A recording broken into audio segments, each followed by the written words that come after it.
Salut, c'est Dr Excel. Aujourd'hui, je vais te montrer un tutoriel assez avancé sur les listes déroulantes.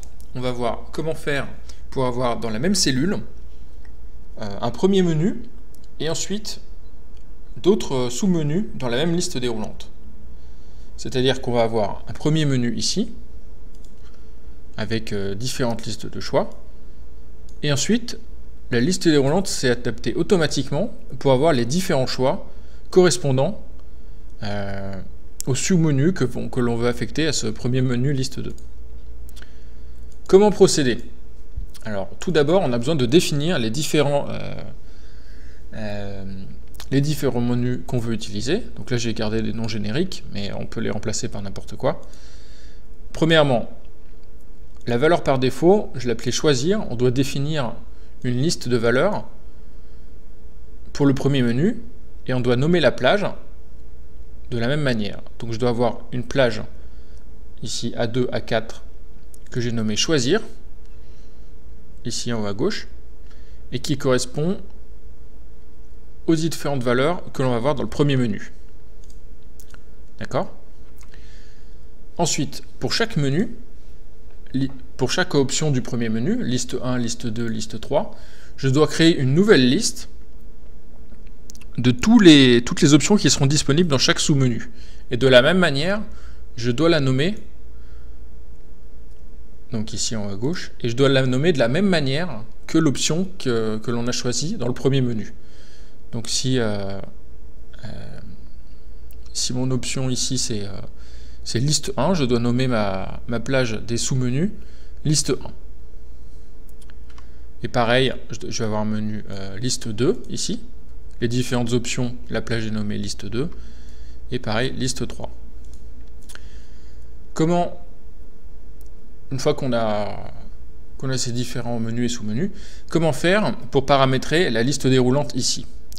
On va aller dans le menu données, validation des données, et on va choisir l'option autoriser une liste.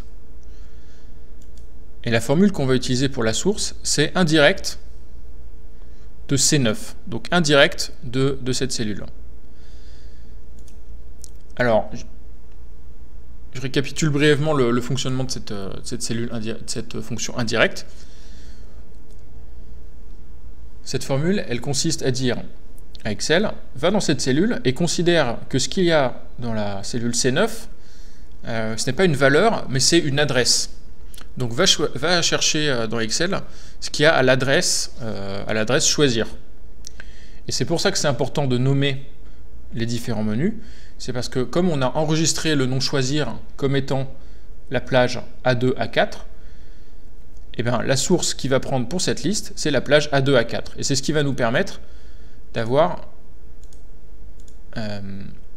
pour le premier menu, la liste des valeurs dans la cellule A2, A4. Maintenant, dès qu'on change la valeur de cette plage C9, eh bien on change la source des données de la formule indirecte. Et donc, on change la valeur des différents sous-menus que nous propose la liste déroulante.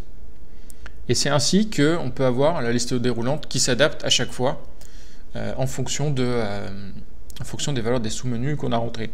Alors on pourrait aller encore plus loin et puis avoir une infinité une arborescence à 3, 4 ou 5 niveaux. Simplement, il faut à chaque fois créer autant de listes de menus pour avoir tous les choix disponibles. Le seul problème qu'on va avoir, c'est quand on a choisi une option dans la liste, on ne peut pas revenir à l'étape précédente. Pourquoi? Parce que comme la liste déroulante disponible a changé, et l'option qu'on avait précédemment n'est plus disponible. Et une fois même qu'on arrivait tout au bout de l'arborescence, la liste déroulante en fait ne trouve plus une liste qui a le nom de la cellule, parce qu'ici le nom liste 2 choix B, en fait ça n'existe pas, on ne l'a pas défini. Donc à ce moment-là,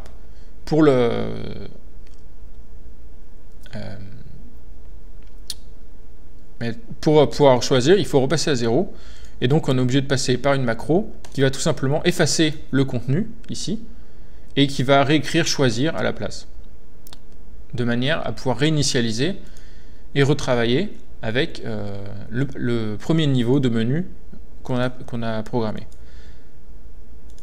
Voilà, écoute, j'espère que tu as compris comment faire. Si tu as des questions ou que tu veux aller plus loin ou rebondir sur ce tutoriel, je te laisse me le dire dans les commentaires ou sur le forum, ça va s'afficher juste en dessous de la vidéo. Et puis je te dis à très bientôt pour de nouveaux tutoriels sur Excel.